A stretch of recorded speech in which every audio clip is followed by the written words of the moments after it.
And the reason I'm supporting Grant Shapps is I think we need someone with experience, and he's served under government under 3 different prime ministers. We also need somebody who's a good campaigner and a good communicator, and Grant Shapps over these last 2 years frequently put out on the media to deal with some of those difficult situations and can cope with anything that's thrown his way.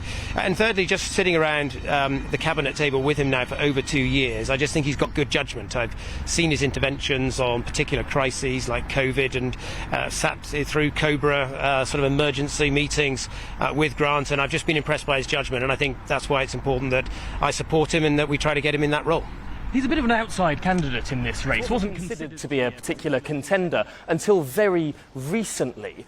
What makes you think that he's someone that can get, firstly, on the ballot if that threshold is quite high, and secondly, right the way through to those final 2?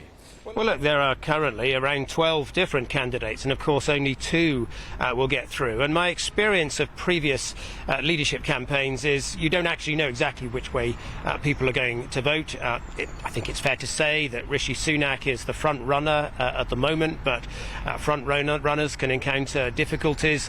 Every campaign will be talking to lots of MPs. There will be lots of MPs who haven't really made their mind up at the moment. I would say that this is, wide open until we get to that final 2 and the runoff at the end of next week. And we're working hard to persuade people he's the right candidate. And for me, I don't believe MPs should sit on their hands and wait and see which way the wind's blowing. It's important that they get out there, say which candidate they think is best. And I think that Grant Shapps is the best candidate in this contest.